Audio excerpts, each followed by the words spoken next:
Hello students, welcome back again to KK Misra's tutorials at Simple Fix with KK. SC Verma Solution Chapter 3 Exercises Question 41 Rest and Motion Kinematics. एक लंबे rail road car पर खड़ा एक लड़का एक ball को सीधा ऊपर फेंकता है। कार हॉरिजॉन्टल रोड पर 1 मीटर पर सेकेंड स्क्वायर की एक्सेलरेशन से मूव कर रही है तथा बॉल की प्रोजेक्शन वेलोसिटी वर्टिकल डायरेक्शन में 9.8 मीटर पर सेकेंड है। तो बॉल लड़के से कितना पीछे गिरेगा? आंसर, सबसे पहले हम लोग ये जानेंगे कि बॉल कितनी देर हवा में रहा, यानी time duration of the ball in the air. मान लेते हैं कि यह टाइम ड्यूरेशन t है, तो इस टाइम ड्यूरेशन के बाद बॉल का वर्टिकल डिस्प्लेसमेंट 0 है, क्योंकि वह वापस उसी हाइट पर लौटकर आ जाता है। अब हमें दिया हुआ है कि बॉल का वर्टिकली ऊपर डायरेक्शन में वेलोसिटी है u = 9.8 metre per second. Upward direction में बॉल का एक्सेलरेशन है -g। इसलिए काइनेमेटिक्स के हाइट वाली फार्मूला से हमें मिलेगा h = ut - हाफ gt²। तो हम क्या पाते हैं, इसमें वैल्यूज पुट करने पर 0 = 9.8t - half × 9.8 × t², that is half t² - t = 0, क्योंकि 9.8 कैंसिल आउट हो जाएगा।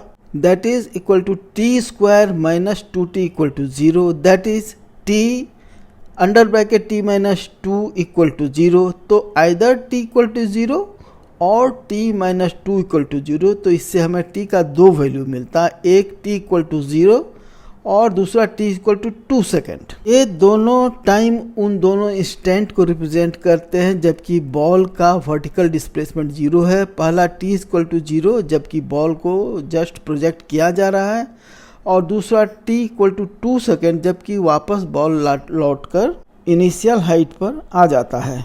तो इसका अर्थ यह हुआ कि बॉल 2 सेकेंड तक हवा में रहा।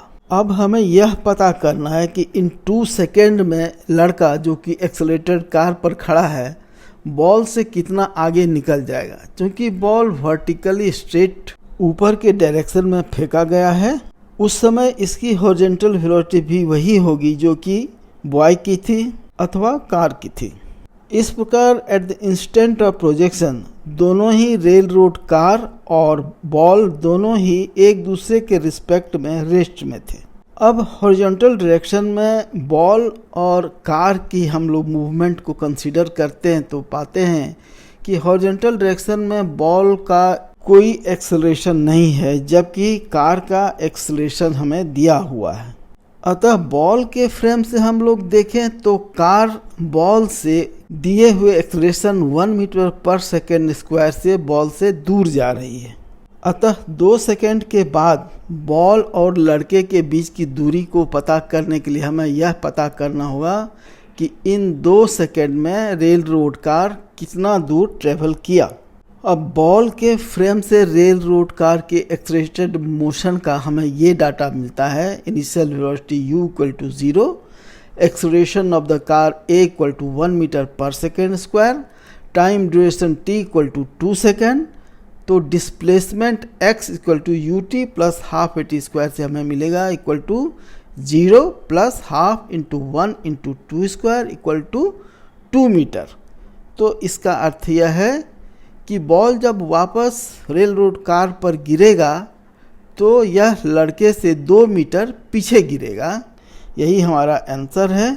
वीडियो सॉल्यूशन देखने के लिए धन्यवाद। कृपया वीडियो को लाइक और शेयर करें तथा इस चैनल को सब्सक्राइब करें। Thank you. Visit again.